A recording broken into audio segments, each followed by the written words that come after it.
আজি আমি উপস্থিত হয়েছো নাগৰিজুলি পৰিষদীয় সমষ্টিৰ বৰলীয়াপাৰ বুলি এটা গাঁৱত ইয়াতে আমি আসলতে ৰাইজৰ অনুৰোধ মৰ্মে ইয়াতে আহিছো এটা জব কাৰ্ডৰ কাম আছিল 20 লাখ টকা সেংচন হৈছিল আৰু কামটোৰ নাম আছিল road construction from Babul Kalita house to Khargeswar Kalita house Boroliapara under MG NREGA 2016 চনতে সেংচন হৈছিল এই কামটো 20 লাখ টকাৰ আছিল যদিও যোৱা এতিয়ালৈকে এই কামটো প্ৰায় 10,70,000 মান টকা অলৰেডি মুকলি কৰি দিয়া হৈছে তাৰে 6,56,000 টকা জব কাৰ্ডত আপোনাৰ সোমাইছে আৰু প্ৰায় 3,94,000 টকাৰ মেটেৰিয়েল কিনা বুলি ইয়াতে এই পইচাখিনি উইথড্ৰ হৈছে ইয়াতে আমি যিমান জব কাৰ্ড হোল্ডাৰৰ মানুহ আছিল তেওঁলোকক আমি ইয়াতে আহি মিটিঙত বহিবলৈ দিছিলোঁ মিটিঙত বহাৰ পিছত আৰু ৰাইজৰ লগতে মেম্বাৰ সকলৰ লগত আমি কথা বতৰা পাতি ইয়াতে আমি গম পালোঁ যে এই কামটোৰ বিনিময়ত যথেষ্ট দুৰ্নীতি হৈছে এতিয়ালৈকে খালি ইয়াতে যি 3,94,000 টকাৰ শিল বালি লোৱা বুলি বিল সাবমিট কৰিছিল মাত্ৰ 25,000 মান টকাৰ শিল বালি পেলাইছে ইয়াতে এয়া ৰাইজেই কৈছে আমিও চাইছো গতিকে মাত্ৰ 25,000 টকাৰ শিল বালি পেলাই মাত্ৰ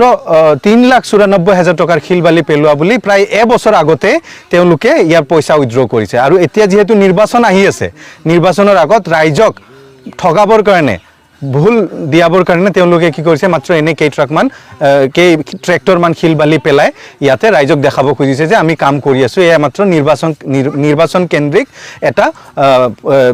কি বুলি কয় আপোনাৰ টুপ দিয়া নিচিনাহে হৈছে ৰাইজক গতিকে আমি বিচাৰো ৰাইজক ইয়াতে কথা পাতি গম পাইছো যিজন ইয়াতে জিআৰএছ আছে কীৰ্তন দাস নামৰ জিআৰএছ জনে এই দুৰ্নীতিত মেইনলি অভিযুক্ত হৈছে তেওঁ সমগ্ৰ জব কাৰ্ড বহুত জব কাৰ্ড হোল্ডাৰ এনেকুৱা আছে যিবিলাক তেওঁৰ সম্পৰ্কৰ হয় এই জব কাৰ্ড হোল্ডাৰ বিলাক ইয়াতে কেতিয়াও কাম কৰা নাই আৰু কিছুমান জব কাৰ্ড হোল্ডাৰে যদি 2 সপ্তাহ কাম কৰিছে তেওঁৰ নামত 6 সপ্তাহ তেওঁ টকা উইথড্ৰ কৰিছে আৰু সেই পইচাবিলাক জব কাৰ্ড হোল্ডাৰ সকলোৱে পোৱা নাই গতিকে কীৰ্তন দাস যি জিআৰএছ হয় তেওঁৰ নিলম্বন কৰিব লাগে বুলি সমগ্ৰ ৰাইজে ইয়াতে আমাৰ আগত তেওঁলোকে দাবী তুলিছে গতিকে আমি বিচাৰো এই যে জিআৰএছ কীৰ্তন দাস তেওঁক অতি শীঘ্ৰেই এই গোটেই কামটোৰ তদন্ত কৰি তেওঁক নিলম্বন কৰিব লাগে অকল কীৰ্তন দাস বুলি নহয় গোটেই বিটিসি অঞ্চলত এতিয়ালৈকে প্ৰায় যোৱা আঢ়াই বছৰত 630 কোটি টকাৰ জব কাৰ্ডৰ নামত আপোনাৰ পইচা সোমাইছে এই 630 কোটিত একে ধৰণৰ কেলেংকাৰী প্ৰায়ভাগ জব কাৰ্ডৰ কামত হোৱা বুলি আমাৰ ৰিপৰ্ট আহিছে বিভিন্ন জায়গাৰ পৰা আমি সেইবিলাকৰো তদন্ত কৰি আছো অকল কীৰ্তন দাস নহয় বিটিসি অঞ্চলত যিমান জিআৰএছ এনে ধৰণৰ এমজি এনৰেগা আৰু জব কাৰ্ডৰ কামৰ দুৰ্নীতিত লিপ্ত হৈছে সকলোবোৰ জিআৰএছৰ তদন্ত কৰি ফেলে তেওঁলোকক নিলম্বন বা তেওঁলোকৰ ওপৰত বিহিত ব্যৱস্থা ল'ব লাগে বুলি আমি